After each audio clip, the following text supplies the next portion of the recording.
Hello and welcome to the West Yorkshire Football Show, live streaming across Facebook, Twitch, and Twitter. And if you're listening again, also as a podcast now available on Spotify, it's our EFL review. And we've also got big news coming out from our teams today. I'm Stephen Brown, and with me is Stephen Downs here at Chat All Things Huddersfield Town. We've got Gaz on for the Bantams. I'm also joined again 2 days on the trot with Jason Booker to discuss all things Leeds United. But we can't start anywhere else. Huddersfield Town, Neil Warnock, it's been announced he will leave after the Stoke game. First question, Steve, why? What is going on? Why? That is a big question in the context of Huddersfield Town Football Club. Why is they seemingly think that it's the right time to change manager 7 games into a season. Obviously, Stoke will be his last game in charge on Wednesday evening. And there's been massive rumours over the international break that there's been rifts, and there's always stuff about his health anyway, which he keeps proving people wrong about. But the club has obviously come to a decision. They say that it's a club decision. It's been made by Jake Edwards and Kevin Nagle and the other directors of the board. And Warnock has seemingly agreed with it, even though I get the feeling he doesn't really want to go, and he feels like the team's just starting to click. He's got people back from injury. Tom Lees, Matty Pearson's come back now as well. Johnny Hogg has had a couple of knocks, but he's been playing really well recently. He's got Karoma playing fantastically well. Sorba's started to show some of his old traits again. So I feel like he doesn't want to go, but I don't think it's people said that he'd had a bust up. Now, in the press conference today, he said on, I think, 5 occasions that there hasn't been a bust up of any sort. And it's all been quite amicable, which I find interesting because, that was the massive rumour going into we've had for 2 weeks. There's been a bust up. It's all because of the tweet that Kevin put out. And, so there's obviously things been going on behind the scenes. Maybe he has been slightly disappointed that he didn't get backed in the transfer market. Maybe the club thought, well, why are we going to back a manager that we're probably going to replace sooner rather than later? So to me, it kind of makes sense, but it don't make sense because of the experience and the level of manager that Neil is. It's not like we were replacing our good old Scottish friend that Chris loves in Fotheringham. We were replacing one of the most respected managers ever to be in football, never mind the Football League. So this appointment, this next managerial appointment, is bigger now, if not bigger than when we appointed David Wagner. When we appointed David Wagner, it was the biggest appointment that the club needed to make since Dean Oil had been, owner of the club since 2009. This is the first true big appointment of this new ownership now, of Kevin's new ownership. He has got to get this right because you are replacing an absolute legend. There is 99.9% of Town fans that don't want to see Neil go. So there is only 0.1% that think it's all right that he's going. It's not like a 50-50 fan base like we've got our respected Bradford City correspondent down here, where half of Bradford City fans love Hughes and half of them really don't like Hughes, or even at your club at Leeds. Okay, most of the fan base quite like Farker, but I'm sure there's, it's Leeds United, so there's always going to be grumblings in some part of Leeds' fan base. But at Town, there's no grumblings in terms of Warnock, what he did last year, what he started to do this season. So this next appointment is, I can't underline it anymore. It's so important that they get it right. Steve, there has to be more to it, surely, given the timing. There has to be, because surely if this kind of conclude, that they weren't going to back him and this surely had to all be ironed out in the summer to get 7 games into the season and then make this call just seems. The only thing I can think of, Jay, is that I think Warnock expected to be here till Christmas, and then around Christmas time, whether it's December or the start of January, I think the board thought, well, we'll have found his replacement by then. And Warnock probably thought, well, if I last till Christmas, that's fine. I can then, leave after that. I don't know whether there is a candidate out there that we thought, my God, we've no chance of getting him.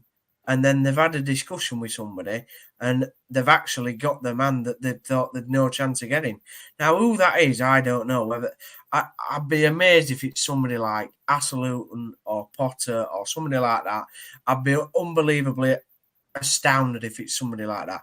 But that's the only thing that makes sense, because otherwise, if you're going in for a Darren Moore or a Nathan Jones or whatever, something like that, then it's a bit mystifying to me. There's Wayne Rooney being mentioned. I don't know about Rooney. It scares me a bit. He did all right at Derby under absolutely trying circumstances, but it's not like it's an amazing appointment, is it? They have clearly stated that they want it for a long term. There is a 3-year plan to get the club into the Premier League. I think that's very ambitious from where we're coming from. But to be fair, it's ambition, and that's what fans want, ambition. That's what we've been criticised for in the past, that the club hasn't had ambition. So if you're bringing in somebody like Asselton, who I quite like as a manager, and I thought he was very harshly treated at Southampton, then that is an unbelievable appointment, isn't it? And fair play to the club if they said to Warnock, like, look, I don't know whether I believe Warnock when he says he don't know who the next manager is. I'm sure, in their over discussions and that, I would have thought he's got an idea. He'll know. My early prediction is, before we get back to, reviewing kind of Warnock's legacy at Huddersfield, I could imagine that they get a new guy in and Warnock ends up coming back again to save you by the end of the season. I could really see that. That's my early prediction. I could see it too. I don't think it's a bad shout. No, absolutely. That won't happen, boys. But Steve, you thought you were going to be here for 10 years or something at this point. You were before the start of the season, you were thinking, "Oh, this is it now. He's here for all." And I told you, didn't I? I told you, Steve. No, you've just said 10 years. I never said that he was going to be at town for 10 years. That'll make him 84, you daft brush. All right, 5 years then. Well, he'd still be 80.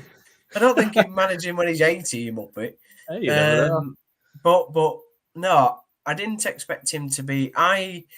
I didn't expect him to be here for the full season, but I did expect him to be here till at least Christmas. I thought we'd get to a certain points total, maybe, I don't know, 40 points something. And then I think he'd probably go, right, if you've decided who your next man is, then, or woman, then that's fair play. But I the only thing that makes sense to me is that they didn't think they were going to get this candidate. They've had a word with him.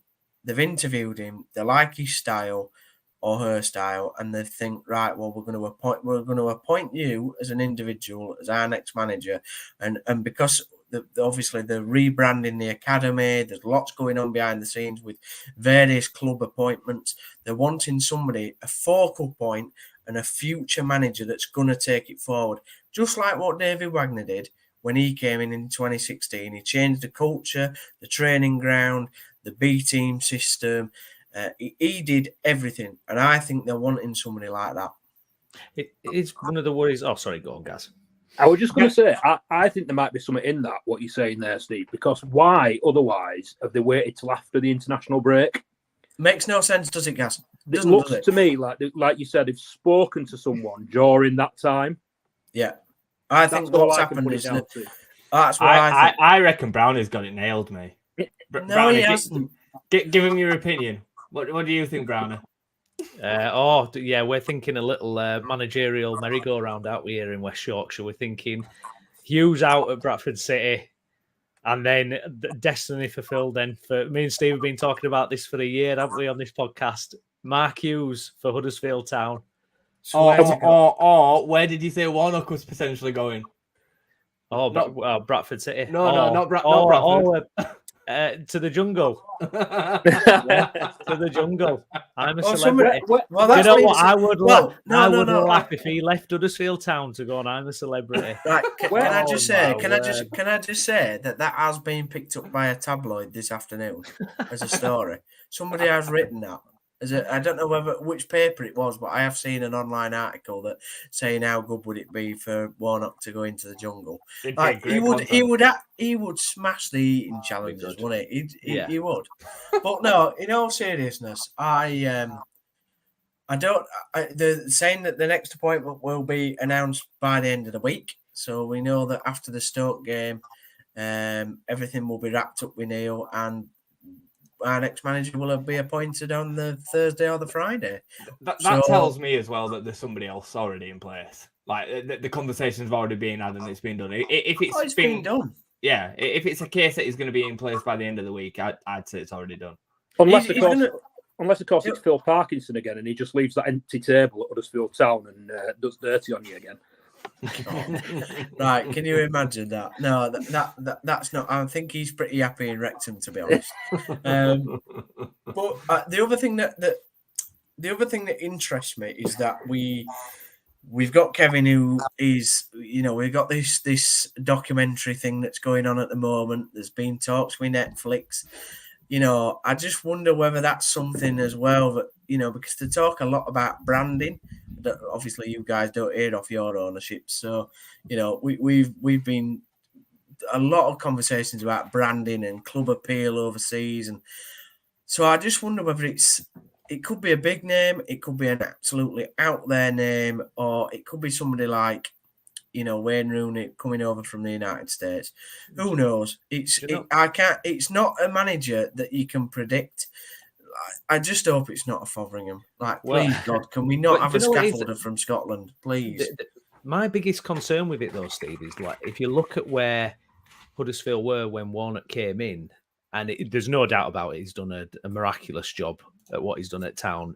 With that squad, that set of players, you're asking a new manager to come in, and let's say it is a bit of a forward-thinking appointment, or it's someone you're hoping is going to be long-term. Yeah. What are you giving them to work with in terms of time with the players, the squad? Well, it just doesn't seem to make much sense on that front, does it? Well, what you are getting from this squad now is a slimmed-down squad. It's a blank canvas, really. We've got got rid of a lot of the deadwood that were on wages that weren't really impacting the squad. You look at the 26 players that have left. Apart from some of the loans, a lot of them players weren't getting into the team anyway, so or weren't impacting. And it's a very young squad now, really, with a lot of the academy lads. So it's a blank canvas, really. If you have a young, enthusiastic sort of manager that's going to come in, that's for the long term, that's going to work with the academy system anyway, which I think is what they're hoping to do, then really the squad is kind of perfect for that type of manager to come in and work with. You've got Ben Wiles and Radoni as a midfield. Yeah, you've got Hoggy as the experienced head, and you've got a pretty solid defence that what Warnock's put a lot of confidence now back into. Lee Nichols, Matty Pearson, Tom Lees, Yuta Nakayama, and Mikael Hellick. So it's a pretty solid defence, really. Going into the summer, the defence wasn't really anything that I was talking about on this podcast, and none of the Town fans were, because we saw at the end of the last season how solid it could be. It was actually at the top of the field where we were most worried. I still think it is a worrying scenario that we don't have really an absolute golden striker that's that you would call your main man that's going to get you like 20 goals. But with other parts of the field chipping in now, Sober, Karoma, hopefully Radoni gets a few, and Ben Wiles, I really like the look of him coming in from Rotherham. It's not the worst squad. It's definitely not the worst squad when you look around the division. It's definitely not the best, but it's definitely not the worst. And I just feel that if a new man comes in, puts his stamp on things and gets things correct, then the target this season is to stay up, and then it's to build. They've got this 3-year plan, so let's see whether the club puts it into action. But this next appointment will show everybody, every single Town fan out there, what is the ambition of this ownership. You guys, in your ownership, I'm talking about Leeds, not Bradford, but Leeds, you have gone for Daniel Farke, who's a proven championship promotion-winning head coach who knows how to play football, knows the type of players he wants, and knows the system he wants to play. So that was an ambitious managerial appointment.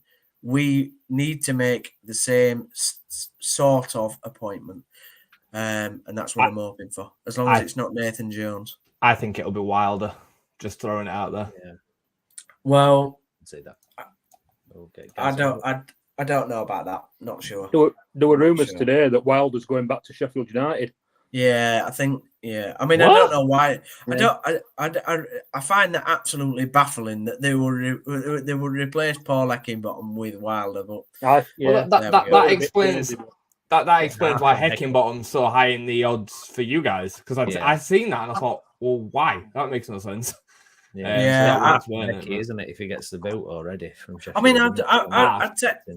I'd take Heckingbottom. I would, because I think he was a good manager at Barnsley, and I think he did a superb job at Sheffield United under, not brilliant circumstances really. When you look at the background of where the club was, so he's done quite well at Sheffield. But I just feel we don't, I'd love us to appoint Asluton or something like that. Something that you'd never think that a manager of his pedigree will come to town. The thing with Heckingbottom is you get a team, don't you? He'll bring McCall and Jack Lester with him, won't he? Because that's what's really worked for him at Sheffield United. He obviously struggled at Hibs, didn't he? But then he's gone to Sheffield United and they've formed like a proper managerial team. I get the impression it's quite sort of a shared workload there, and they all do the bit, so you'd get a bit of a team there. I feel for and this is no sly, Steve. I feel like any manager that's got a Premier League reputation, it'd be such a massive risk to take the Town job, because if it goes wrong, where do they go from there? Like a Hasenhüttl, he can probably get a Bundesliga job. He could probably wait on and get a Premier League job this season once management, sackings start happening. Yeah, but he didn't. He hasn't since he's been out the job at Southampton, has he? There's been how many?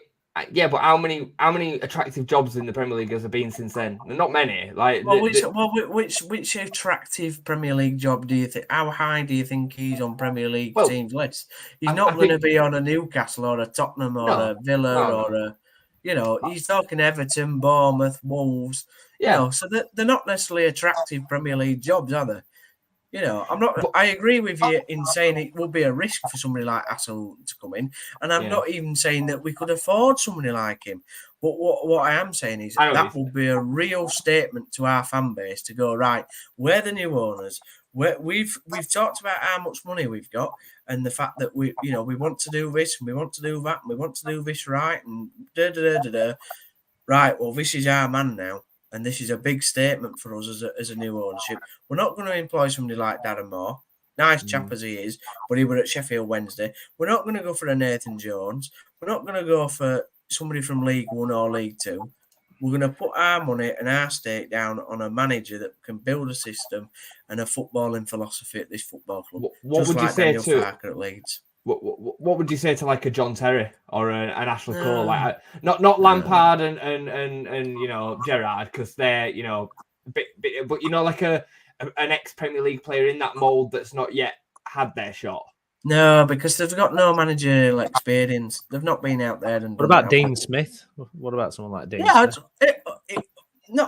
Fine. He's a bit boring, isn't he? As a he's not an exciting appointment, is he? And I think that maybe they might be looking for an exciting. I don't know how much he's built. Built internal stuff up in clubs. I'm not sure of that. I know he did a. Where was he? Was it Norwich and then Villa? Was he? I can't remember where. Brentford. Was he at Brentford as well? Brentford, So he has been places. It won't be listen. It's not the worst point. I don't think. By the way, a lot of Town fans don't like Nathan Jones, and I really don't either. From his comments about Town before, I really don't want him. But I get why. Some people will go, well, actually, he did all right at Luton, but I just don't want him. I think Darren Moore's an interesting choice because of his win percentage that he's got as a manager, and the two relegations that he had, shouldn't really count because he did. I rate Darren Moore. They were already. they were already gone before before they got relegated. I know when before Farke was announced, you were sort of after more, weren't you, Jace? I said that it'd be a completely and utterly, like, it'd make sense as a respectable choice to put out there. Like, I think, it's shown at Sheffield Wednesday that he can deal with managing a bit of a basket case club. The expectation, he played some good stuff last season, and they were unlucky not to get automatic promotion, really. Well, that's in League One, though. That's the only thing. It is. Does his football work in the Championship? But he did all right at West Brom. Like, he got sacked when West Brom were 5th.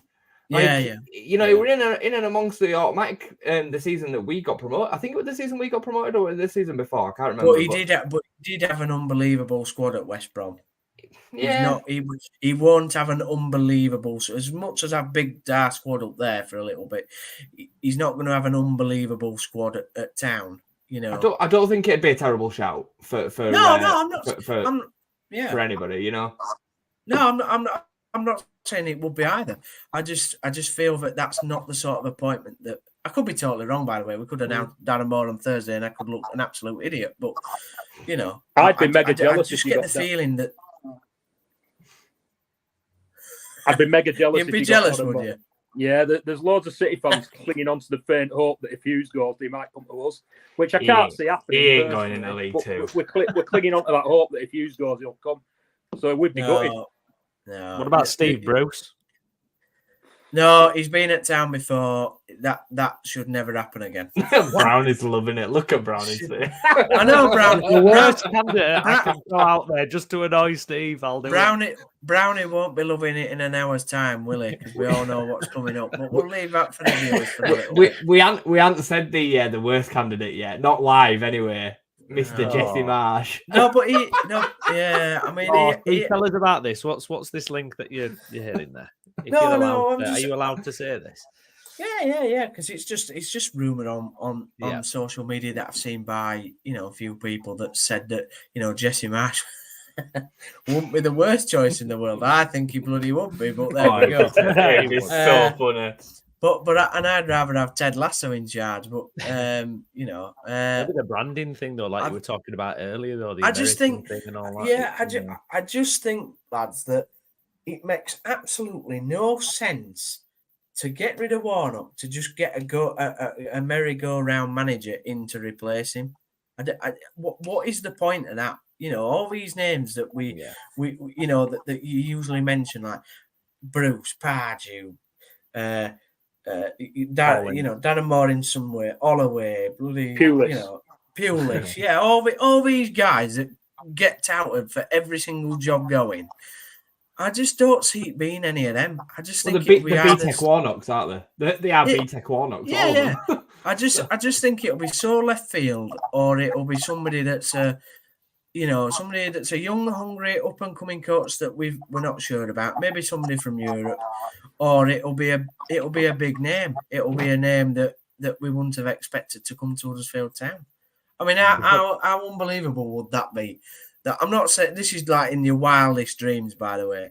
But Potter gets sacked at Chelsea and his next job's Huddersfield Town Football Club. How wild would that be, in Jason's own word? How mad would that be? Steve, you're mad.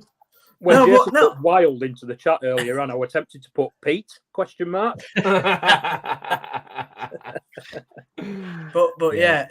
it's just been a mad day. The supporting Town isn't dull because it's either up and everything's amazing, everything's falling to bits, or you just don't know what's going on that's around the corner. I mean, you would hope they've learnt the lessons from Fotheringham, wouldn't they? I know it's a different ownership group, but you would hope that if they take a punt, it's been cleverly researched and thoroughly kind of checked out because, Well, there's all these stories. Have you heard the story about Fotheringham? Have I told that before? There's a story about Fotheringham that he actually came to be an academy coach, and he actually walked into the interview process and we said, oh no, it's to be the head coach. And it was like his wildest dreams because he thought he was going to be like under 16s manager or something. I was like, it's just apparently that I don't know whether it's true, but apparently that is a story that has always floated about that. I think the club will probably refute that, but it was is straight funny. on the phone to Klinsmann, wasn't he? You'll never guess what. Well, there was that photograph that was stood by him, and loads of Town fans were saying, like, there's loads of memes on Twitter and that, X, where they were going, what's Klinsmann learning from a scaffolder from Scotland? When whoever comes in, Steve, are they going to have money to spend to sort you out? Because that was a lot of the argument with Warnock, wasn't it? There were fans saying he hadn't been backed, he couldn't bring his own players in. Is that going to change for whoever comes in? I think, because I think that they're going to pump a lot of money into the academy as well. But I genuinely think that the reason they didn't back Warnock is because they already thought, well, we're not going to. What's the point in backing Warnock when we're probably going to replace him in 3 months' time? Yeah. I don't think they had a time scale, by the way. I don't think they said by the. That's why I think it's come out of the blue as disappointment, because they've said that there were no time scales. They didn't put a time scale on it. They didn't say, right, by the 7th game he's going to be gone, or by the 12th game he's going to be gone. I think a name's popped up. They've had a chat with somebody. They've interviewed somebody, and they've got who they want and who fits the system. Because he was never staying more than a year anyway, was he? He was only going to be a year. They've always thought maybe hold some money back for this long-term project. Yeah, I think that's what because you look at everything that Kevin said. When I went to the QPR, the Q&A, he always said that the next season will be a big transition, a big change. So to me, that says, look, we've been under financial fair play pressure this season. Next season, when the budgets are a bit different, and I'll be able to have more of an input into it, then we'll see what's what. And I think that's what's happened, Gaz, personally. You'll know by the next appointment, won't you? Like the next appointment will tell you everything about what's happened, because if it is one of them names that we've kind of just listed off, it'll be then more clear, I think, anyway, that there's been a fallout. Warnock's decided that he can't. Oh, if it's Chris Wilder, what it is. If it's Chris Wilder, 100% that something's gone on. But if it's not Chris Wilder, then I'm a bit more of the opinion that, particularly if it's a bigger name, if it's somebody like Hassel, that's just come out of the blue. I could be wrong. It could be somebody like Moore, but I'm just not feeling that at the moment. I just get the feeling that something's happened. We also got told that Mark Cartwright and Jake Edwards were down in London at the end of the transfer window, and we all thought it was to sign a player, and it's not. Well, it doesn't seem like it was now. Seems like something else was happening, and that was at the end of the transfer window. So that's Warnock had to say as well. Hasn't Warnock given his opinion on it as well, and he's kind of approved kind of the next manager? No, he's come out Chris today. Wilder, surely, if that's the case. Well, he's come out today, and he said that he's had nothing to do with the next appointment, even though the club said originally in the summer when we kept Warnock that Neil would have maybe a bit of a say in it, or at least advise the club on what he thinks.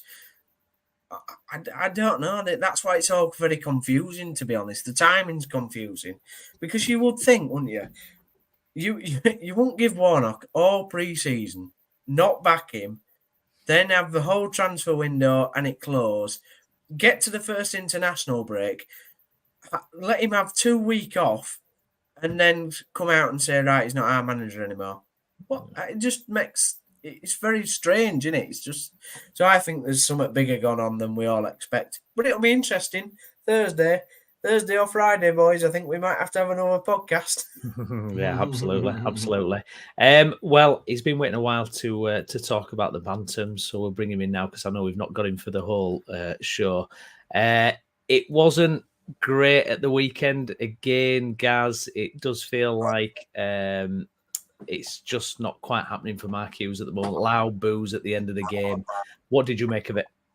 Boos at half-time, boos at full-time. To be honest, I've said this elsewhere. I've been really, really critical of Hughes for a lot of reasons since the end of last season, throughout last season, really, for the negativity.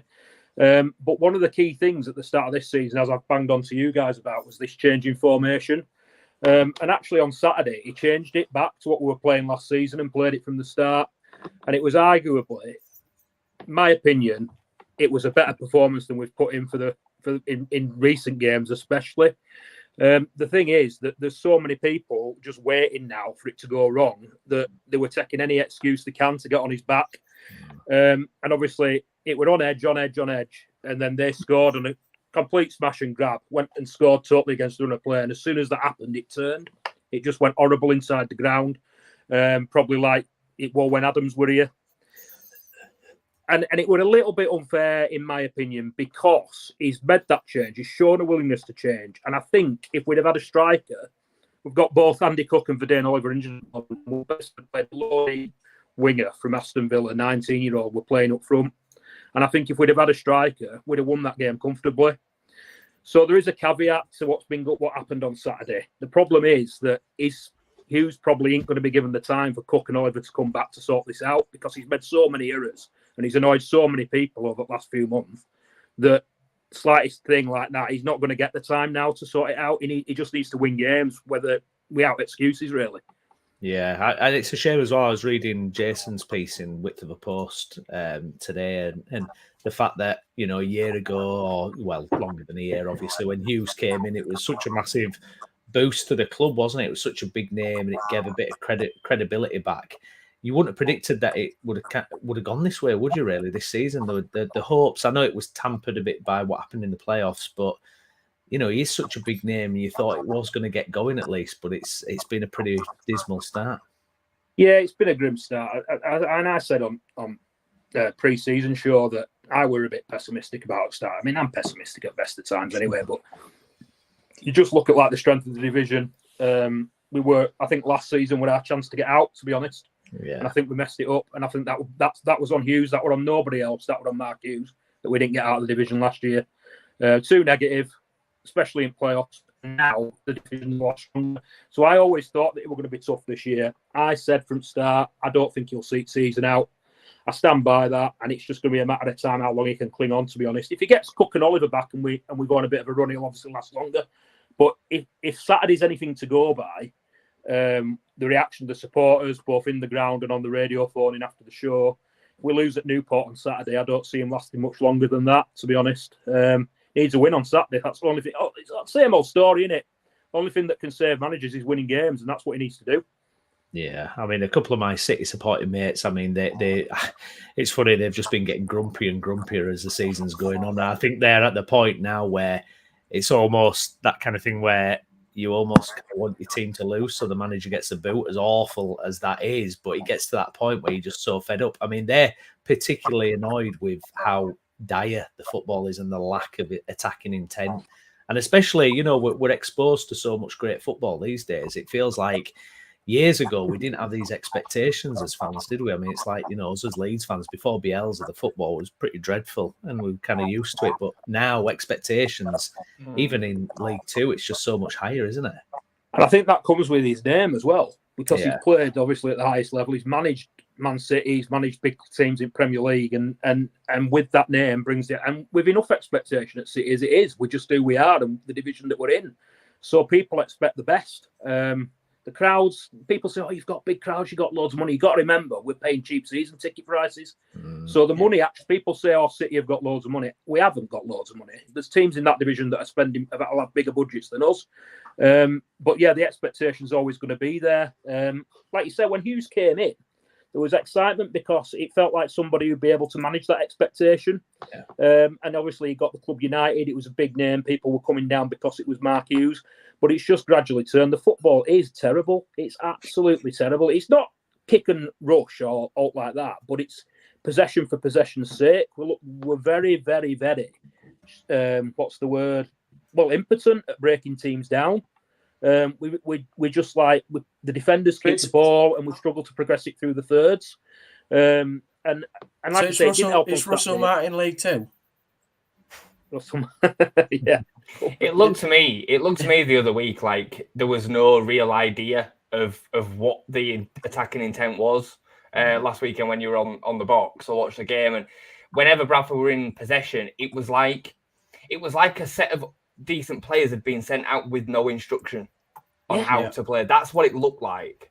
Do you know what, Jake? The fans have said that. It's like he's gone to them and gone, right, we're changing to 3-5-2. Go out and play it. Well, surely we need to be coached how to play it because we've been playing 4 at back for goodness knows how long. Yeah, what are the patterns of play? That's what we're looking at. Yeah, that's how it looks. You know, even with a long ball team, you understand that is still coached. You know, the ball goes long into the big man, and then you get players in and around the big man to feed off him, and then you might play some 1-2s, you know, to create the opportunities. There's still a style and a tactic that comes with that you know, idea.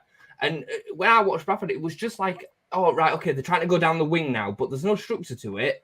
Right, okay, now they've gone inside. Right, what's happening? Like, where is the play? And that's what I thought when I was watching the game. Yeah, and the City fans been saying that in every game. Exactly what you've only taken one game of watching to see that. And I think a lot of that has come from formation and changing formation. And it looked better on Saturday. We did have more of a plan. We went back to what we were playing last season, and people looked more comfortable. They looked more like they knew what they were doing. But like I said, the caveat on Saturday was it showed up that we didn't have a striker. And I felt a little bit sorry for him in that respect because he's shown a willingness to change and go back to what the players supposedly want, what the fans supposedly want. And the general play was, although it worked great, it reminded me of last season when people said he was too negative. But somehow he's gone prior to Saturday, he went to 3 at the back and found a way to be even more negative than last season. So like it was an improvement, albeit a small one. If you know what I mean. Smallwood seems like the lightning rod for all attention as well. Like, I mean, again, I didn't see the game of the weekend, but I saw some comments, and it was very much a case of he was getting absolute pelters when he got brought off. But then some were saying that they were booing Hughes for bringing him off, and then some were saying that they were booing him because, again, he was crap and he's not doing what he should be doing as a captain. Do you know what? He's made a rod for his own back as Smallwood with that performance at Morecambe, which we talked about before. When he just basically chucked it, and he'd absolutely chucked it. He looked like he couldn't be bothered. On Saturday, he were no better and no worse than anybody else. And the reaction when he got subbed, when everybody was sarcastically jeering him off the pitch, that were a bit harsh because I didn't think he were like I said, any worse than anybody else. But people have got him now in the sights. He's a scapegoat because he's captain and he did what. And people have been on at him that he's not lived up to his reputation as a championship footballer and he's not brought the qualities that we expected him to bring when he came. Which is true. He's not been as good as we thought he'd be.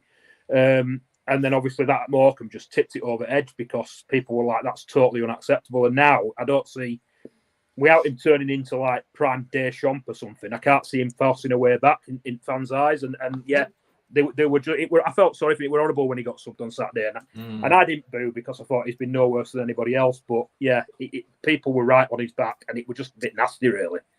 Two things. Do you think the players are scared? You said about that they don't really have a plan, which I agree. I've seen a couple of your highlights, you know, and I can sort of Jace watch the full game. But from me and from speaking to a lot of City mates, they seem like the players are a bit, particularly away from home, they just seem scared of doing it. You know, it's like Hughes has told them to just, like you said, go out and play.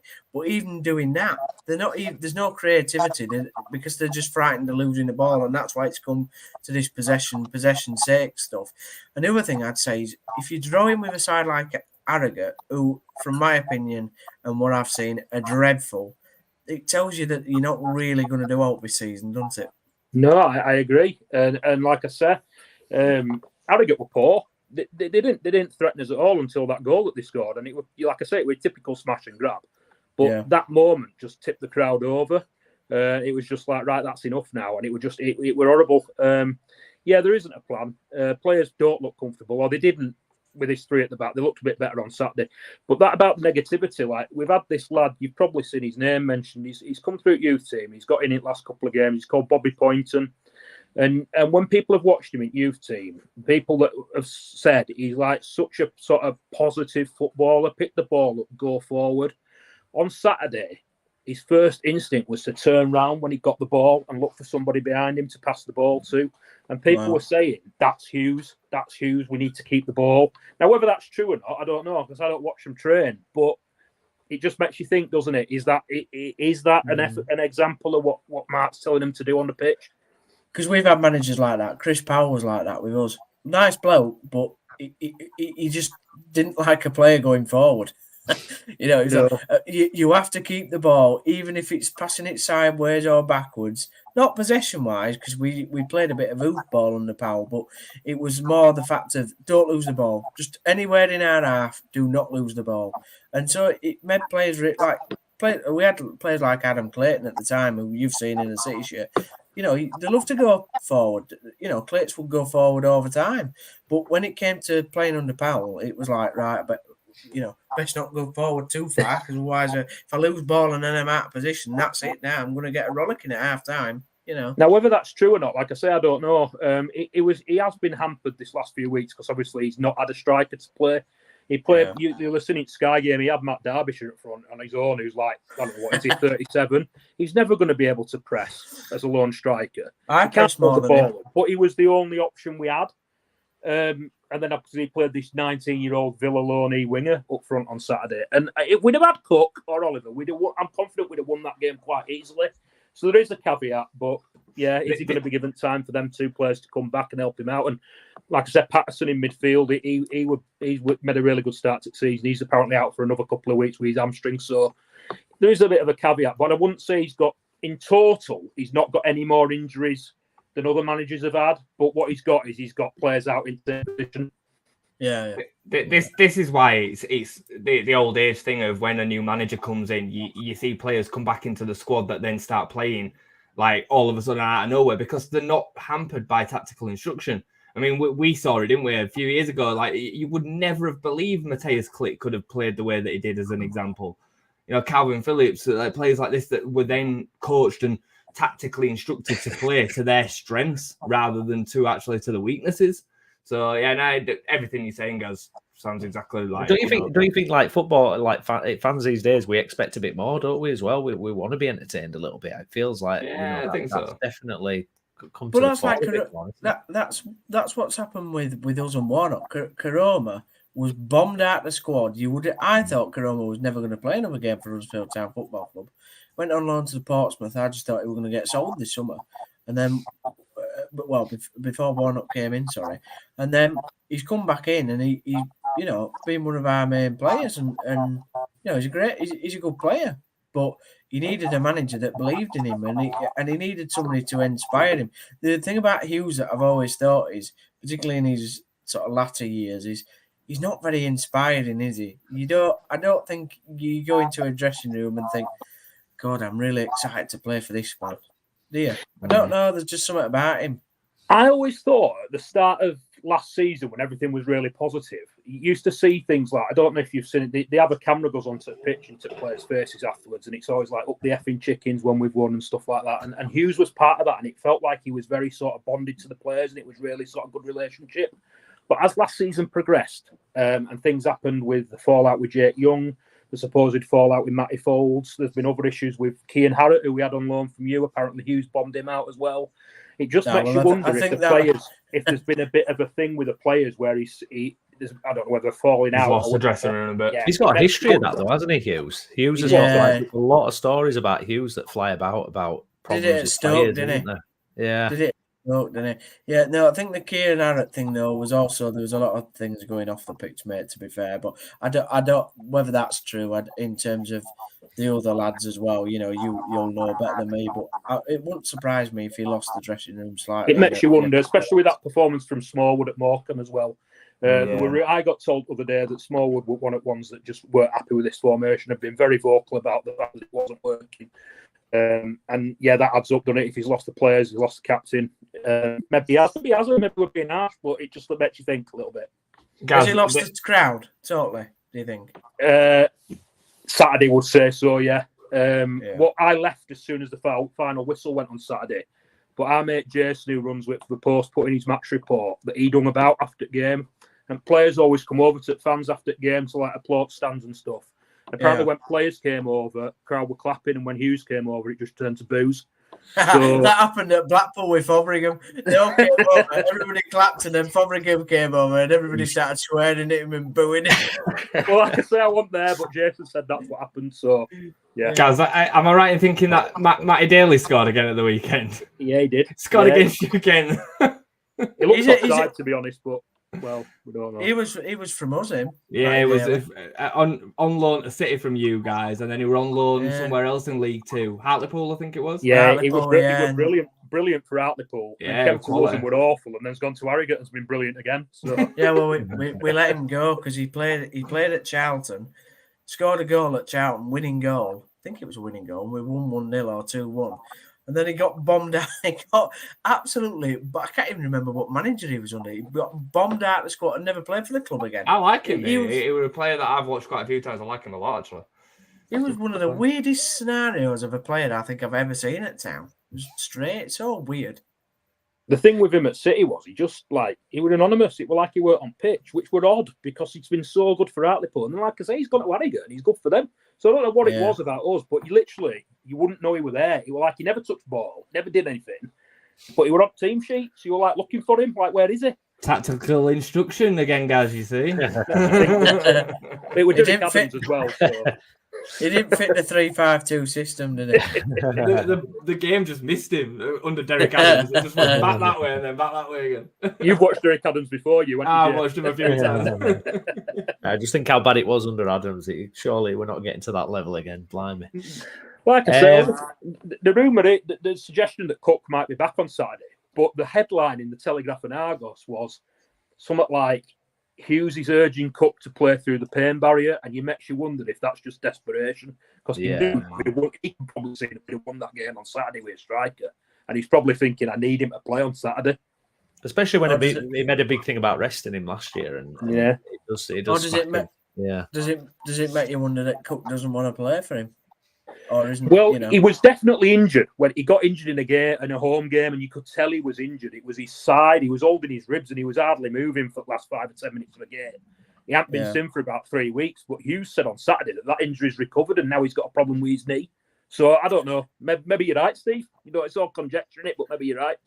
Yeah. Newport up next. Is it better that it's an away game? Maybe a bit of breathing space, chance for a different dynamic in the game. Yeah, there won't be many City fans going there, I don't think. If you do, you're a bit mad after Saturday. But yeah, he probably is from Hughes' perspective. Like I said, wherever we play, he just needs to win because I think that's the only thing that's going to help him at the moment. Yeah. If he wins a couple of games, it's all going to go quiet again, isn't it? But that's the only thing that he can do. Probably is better that it's away, Steve, because if on Saturday, he's not going to be given any time at all. It's like you're going to have to score it first 5 minutes or it's going to turn. Mind you, you're visiting a place that doesn't even exist, do you? So you know what I mean. I've never been. Make the result up.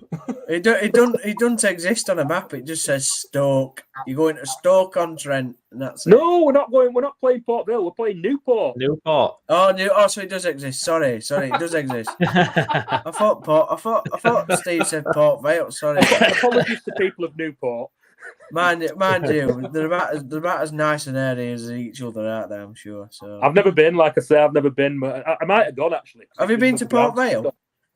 I've been to Port Vale. Yeah, I've been to Port Vale as well. Does it exist? Places on Earth. It exists then. It's Burslem. It's like Stoke's like 4 towns or something, isn't it? And one of them's Burslem. Yeah, I don't know. That's where Port Vale are from, but it's grim. It's like worst areas of Bradford. We drew 3-0 with them at their place. I remember going back in like 2006 in League One. Oh, bad days. They're mad at potteries. They don't know what's going on, do they? It's an horrible place. Yeah, good stuff. Well, Gaz, thank you very much for joining us on your anniversary evening as well. So we really appreciate what a guy. 13 years. A bit depressing, I know, but hopefully you'll have a nice rest of the evening anyway. He's got roses behind his back. You can tell, can't you? He got them this morning. And I cooked tea. Did you? What did you cook? What did I cook? Chip, eggs, and beans, was it? No, I only cooked kids actually because we've got some. We went out for afternoon. Afternoon tea, and we've got loads that we brought home in a doggy bag, so we're gonna have that. But I cooked tea. Brilliant. I thought you said I cooked for the kids. Then I was like, that's a bit. Happy anniversary. I'll try and watch this Leeds segment tomorrow, lads, because I'm looking forward to this quiz time. Oh yeah, if the internet holds up. Don't spoil it, Gaz. I want Steve to introduce it a bit later after we've had the quiet chat about Leeds United, which I'm sure won't go on for 20 minutes. Right. Well, good luck, Steve. And Jason, can you help him out if he's struggling? I will, mate. I will. No, Jay doesn't know out anyway. Good stuff. Right, guys. Take care, mate. Right, guys. Take care. See you later. Bye-bye. There we go. Bradford City chat. Anyways, on to the positive now. Can we believe it? Leeds United. Jason, we were on. Hang on. Why was my bit not positive? I mean, it's a sad moment, isn't it? No, yet, do we? Neil going it. Yeah, well, we have to see. Your idol left. Yeah, but we beat Rotherham. We'll smash Stoke tomorrow. So it's all positive. It's all positive, lads. No. Carry on anyway. Crack on with your little Leeds chat. You only had about 2 hours yesterday. I know, yeah. It's not. We only did an hour. We only did an hour. It was a short one for you, wasn't it, Jay? It was short. I was just too happy. Jay had to go to bed. Have you been watching the highlights today again, Jason? I've watched it several times, and I saw a lovely comment from Graham Smith that I'm just going to quote, and it said, Ipswich said Leeds United are fun again. Millwall suggested that Leeds United are good again, and I really like that. I thought it was really good because I think, you know, like, we don't need to go into it in the same depth as we did yesterday, but the facts are is that that's a tough place to go. And they will get more results there than losses, I would have thought. And, you know, not only did we go there and get 3 points, but we went there and we dominated, really, didn't we? When you really watch the game back and see the chances, see the way that the game played out, Gary Rowett said that they dominated the first half. They didn't. They dominated the first 10 minutes. And I'd use the word dominated a little bit loosely as well. They put a few balls into the box, of which we defended really, really well. I saw a highlight reel from Joe Rodon, and I commented on him yesterday. I mean, what a performance he put out yesterday. I thought it was great. And yeah, what more can I say about the result, the performance, and some of the individuals? Again, I bang on about Ethan Ampadu until I'm blue in the face. I'm telling you, he's going to be championship signing of the season. Yeah. Steve will laugh, but I think it. Like I ain't got out to say. I ain't got out to say on it. Yeah, no, but like I think like when we did the preview, the preview season show, Lewis even said like didn't really think that much of him, and I respect all you guys' opinions, but what I've seen out of the 6-7 games this season, he's such a cut above the rest of the midfielders in that mould. Yeah. He's way beyond championship football, way beyond it. Yeah, it's true. That I remember Lewis saying that, and you looked, he had like 2 relegations on his CV in the last 2 seasons. You thought 3 in a row. Well, it was 3 in a row, wasn't it? Sheffield United as well. So yeah, it was. Alarm bells were ringing, but unbelievable. Looks a good play to me. It was a great result for you yesterday. Tough place to go. Two immaculate fan bases coming up against each other. Loved the video of the Millwall fan bouncing like trying to. It was great. Like what an absolute tool he was. It was like in that video there was about 150 tools calling 3,000 tools each other's name. It was brilliant. It was fantastic. And watching 1 second of the game. Watching the Millwall fans call the Leeds players off the bus, that was quite amusing, to be fair. Yeah, it was. The first one got it, didn't he? Yeah, first one off bus Ailing. Get that top knot off, you absolute. All right, that's original, isn't it? Absolute South London numpties. But yeah, no, great result for you lads. I think I said to you yesterday, didn't I, Brownie, that it was like. That's the start of our season and end of the pre-season after the international break. And I think that's a really good way to kind of sum it up. And I think, it's something that we can build on. Another clean sheet, really good performance. You see how good we are going forward. Piro's goals. I mean, his first especially were just, cut above. So, yeah, I mean, there's nothing to be unhappy about from yesterday. The only sour was Jed Spence. And the news that's come out about Jed Spence, he'll be out for 8 weeks. But again, like I said to you yesterday, injuries happen. Footballers get injured. So what do you do? You have to just take it on the chin, don't you? Yeah, I did see a good Twitter comment as well, and it was I'd rather be a good championship team than a really bad Premier League team. And it's that kind of thing, isn't it? You look at Everton now, and they're just having another miserable season, and I'm not jealous of that. You know, I'm not jealous of just because it's the Premier League in a way. I mean, we wanted to stay in the Premier League. Obviously, that's the aim to get back, but it was horrible, wasn't it? Last 2 seasons.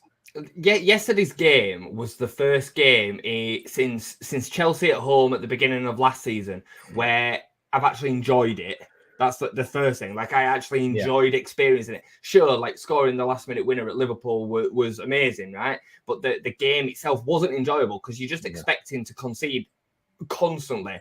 You go into most weekends thinking you're going to lose. Like, and we're not doing that now. Like, we could enjoy yesterday's game. Once it went 2-0, I said to you yesterday, I was comfortable. I knew we'd won the game. And I've not said that for as long as I can remember, since Bielsa, because even against Chelsea, you didn't think they weren't going to come back into it.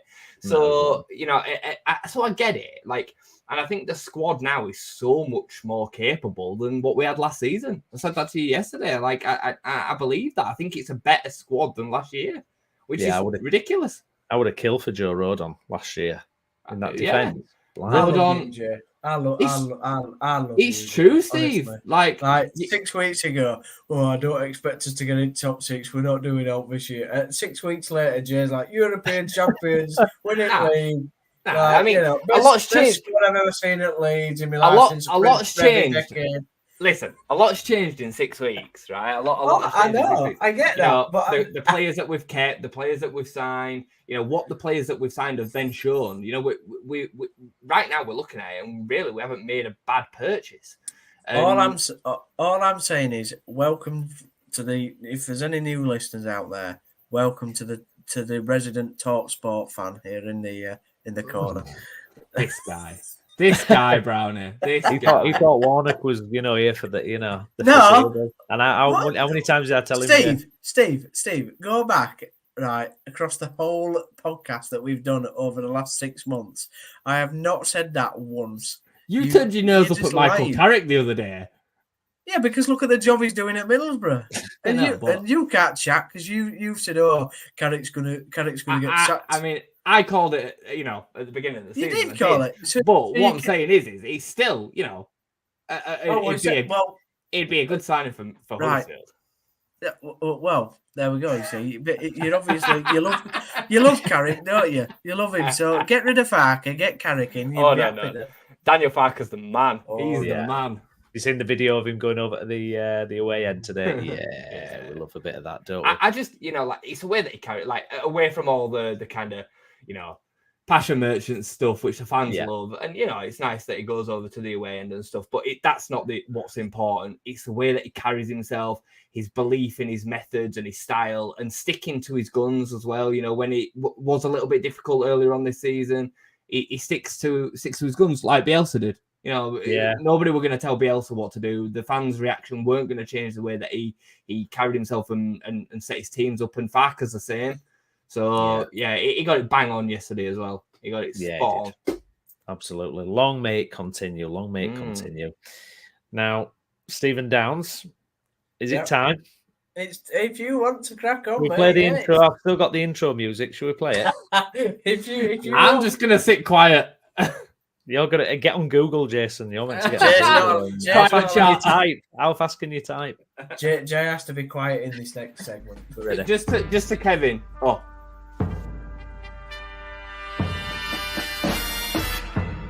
you got to do it properly, haven't you? Good evening. I'm Clyde Myrie, and welcome to Mastermind. No, so basically, just to tell all our listeners out there, I know there's thousands of them listening, but we've done. This will happen in another podcast, but there was a list put out there by GSC Media. I can't remember the company's name, about the best players that's ever happened in the world ever in football. And there was a number of incorrect players in incorrect positions, and we all had a big bum fight over it. It was quite an enjoyable debate, and we came up with the idea of doing the best players that have ever played in West Yorkshire, whether it's for Bradford City, Leeds United or Huddersfield Town. So anyway, the argument, as it normally does in our WhatsApp chat, Jade chats a load of rubbish, and it descended into absolute pandemonium. And through that, Steve went, "Oh well, the top 10 players will all come from the Revy era of Leeds United, even though there was only like 12 players allowed, each season. So anyway, he said he was an absolute genius at the Revy era of Leeds United. I said, well, let's test it then. Let's have a little quiz and test it. So I came up with a quiz, and all week I've said to Steve, how confident are you? And Steve's put in the chat, very confident. There's no way I'm going to get any of these questions wrong. Is that correct, Steve? I don't know if I said I will never get any of these questions wrong. Well, how confident are you? Hang on.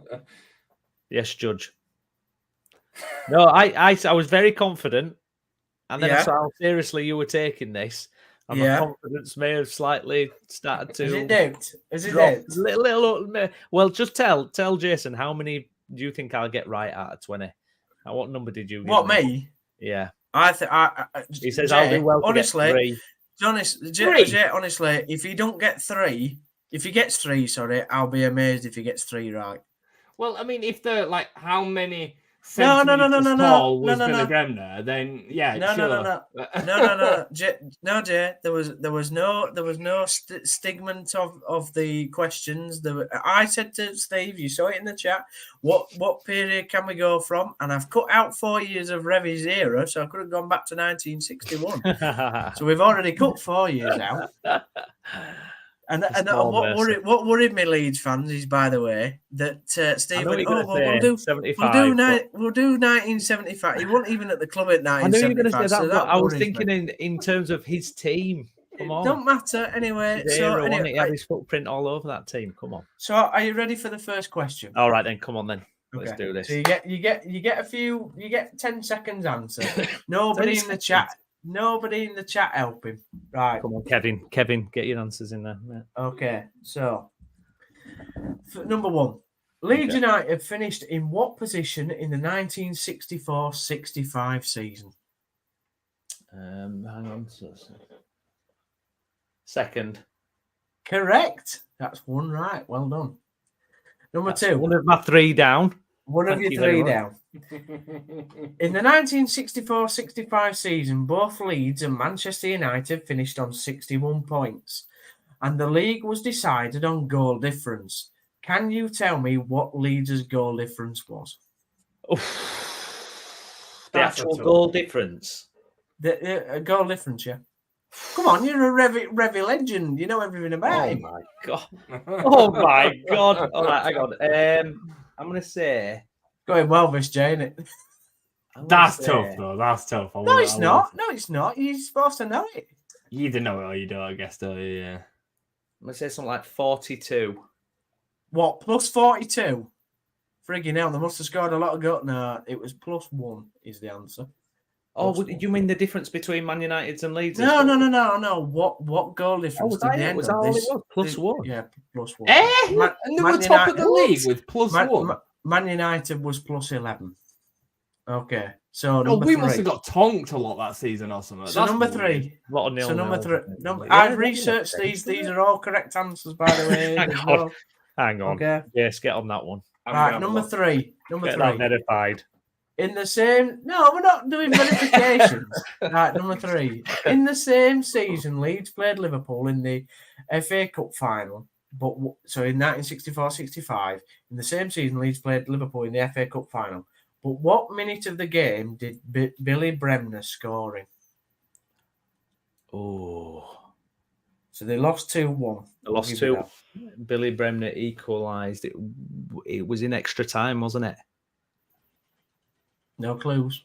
You should know it. It was in extra time. I'm going to say 105th minute. It was the 100th minute. Oh, so that's you've hard. still that's one out of 3 so far. Number 4, Don Revy had to replace Bobby Collins after he was seriously injured in a game against Torino in the 1965 Intercities Fairs Cup. Which Huddersfield Town player did Leeds buy as Collins' replacement, and for how much for? So you get 2 answers here. You get 2 points. So Bobby Collins was a central midfielder, but it wasn't Bremner and it wasn't Giles. No, I don't know. Okay, it was Mike O'Grady, and you bought him for £30,000. Ah, okay. Question 5. Revy won the League Cup in the 1967-68 campaign against Arsenal, but who scored the winning goal in the final? Terry Cooper. Correct. That's your second one out of 2. So well done. My mum got that one as well. So whether you're taking a solace from that, I don't know. Number 6. How many points did Leeds gain in the 1968-69 season when they won the First Division title? 62. Oh, no, he's got it wrong. 67. Oh. 67. So number 7. You've only got 2 out of 6 so far. Thank you. Number 7. How much did Leeds sign Alan Clark for to break the then British transfer record fee? Now, come on. Even Jay, I think, knows this one. Even Jay's a legend Leeds fan. 325,000.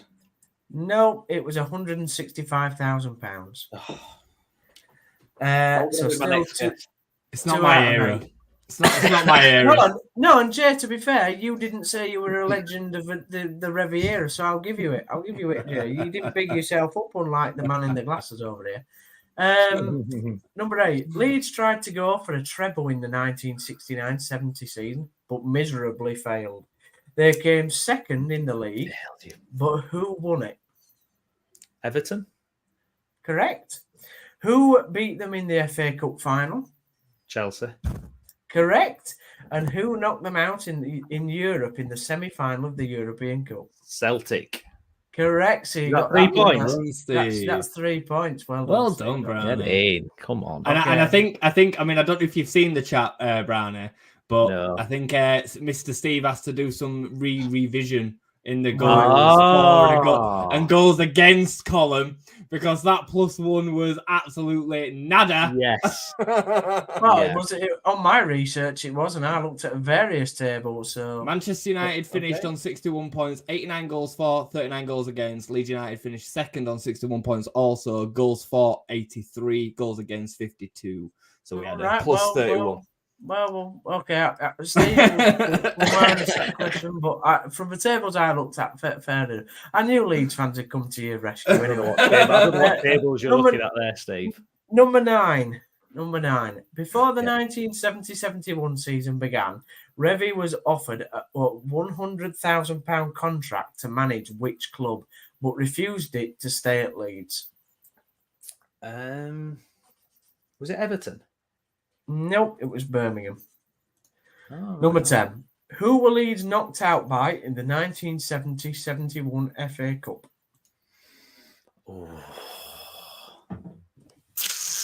70-71. You've got your 3, by the way, so pressure's off now. You can relax now. 70-71.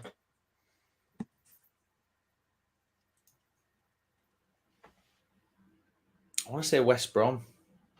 No, it was Colchester. Was that Colchester? Because that was like a super embarrassing one. I thought that was 73-74. No, Colchester. According to my research, but there we go. In the 90s. Check that, chat. Go away, chat. In the 1970-71 season, Revy criticised the referee following a game against West Brom. As punishment for his outburst, Leeds were forced to play their first 4 home league games at Huddersfield Town's magnificent Leeds Road Stadium. Incidentally, Leeds won all 4 of their games at Leeds Road. However, can you name the referee that Revy criticised against West Brom? Ray Tinkler. Correct. That's impressive. That was the toughest question, and I didn't think you'd have a chance of that. So well done. Number 12. In the 1971-72 season, Leeds again finished as runners-up to Brian Clough's Derby County. But who did Leeds lose to on the final day of that season to mean they lost the title?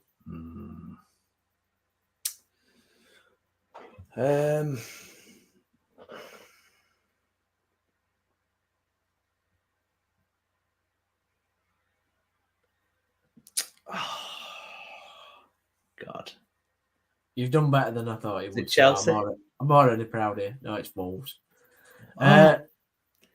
Can I say, by the way, you know that 69-70 season where they got to final at FA Cup, runners up in the league and semi-final champions, they had to play 8 games in 16 days.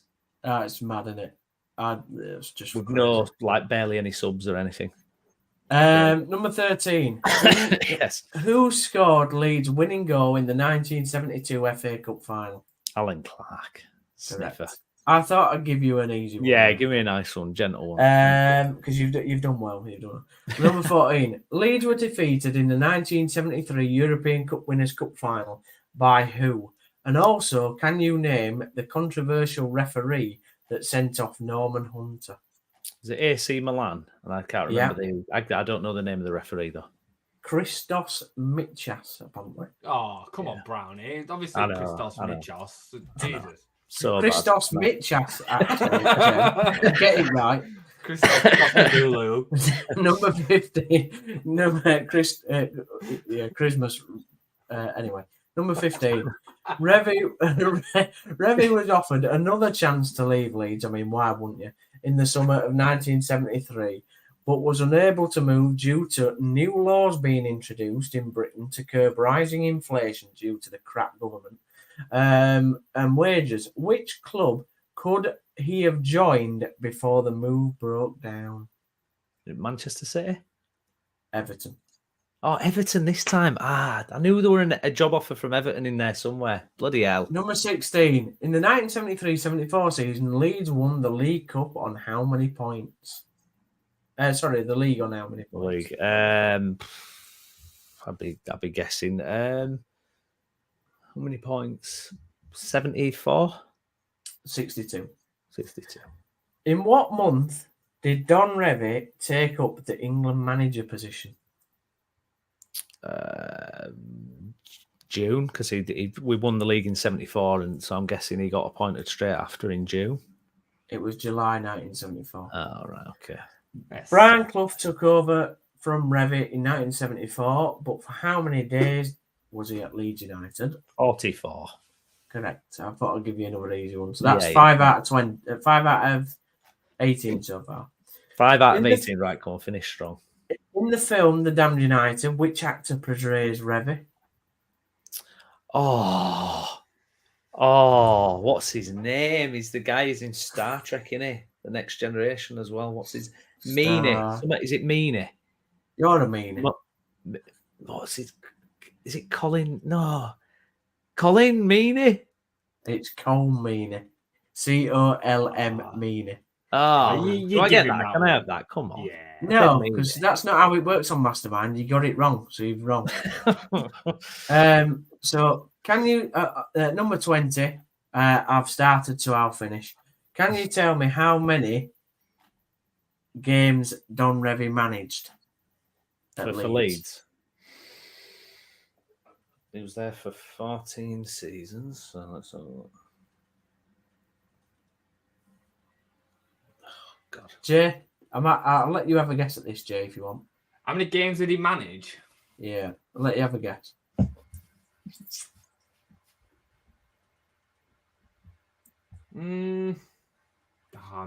That's a wild punt. Second season. I would say about 712. 712. Yeah. I was going to guess around 600, but I felt like I was miles out, so... Okay, depending on which website you view, they're all around the same. No, genuinely, they're all around the same. But he managed 741 games. Oh, he won 395, drew 197, lost 149. Goals for his team scored 1,264 and conceded 704. Incredible. And that's the end of the quiz. So you got 5. You got 5 out of 20. I think you got 5 and then 5 that we could have probably given you, Brownie. Ow. And 5 more that have to get verified. Yeah, like there were a few flaky ones, Steve. Which? like what month of the year did Revy take over the England job? It's a factual month.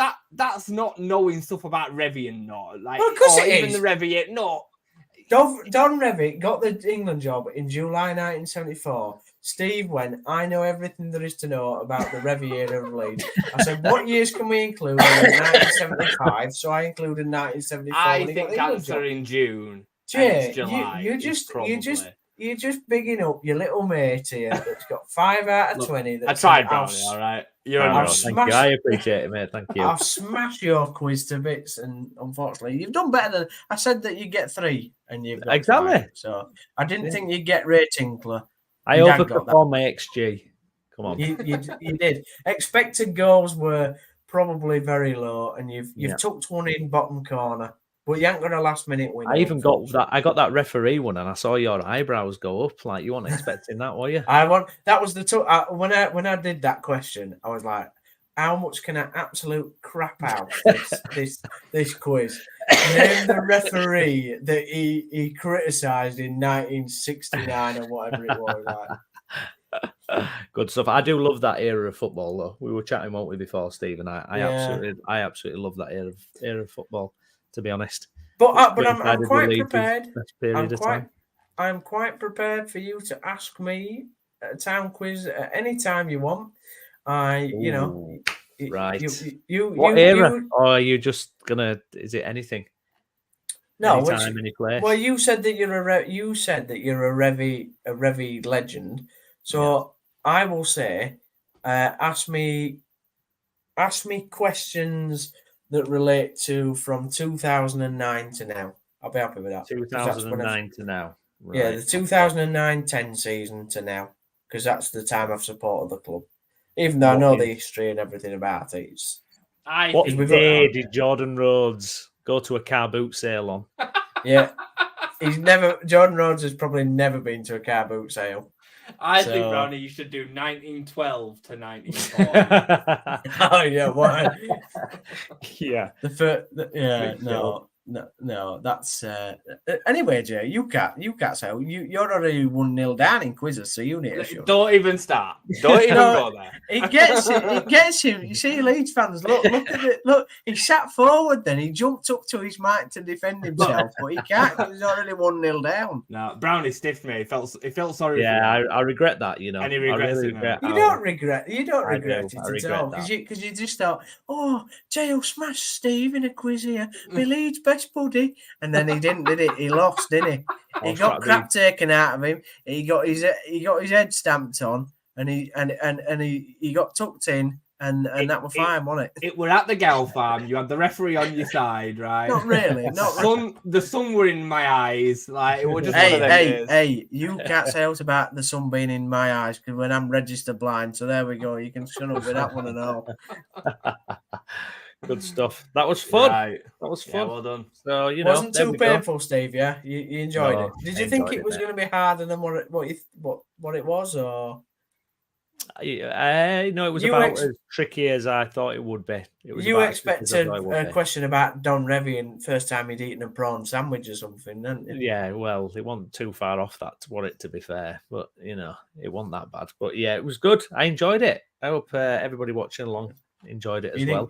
Yeah, I wanted you to cry today. That'd have made the stream for me.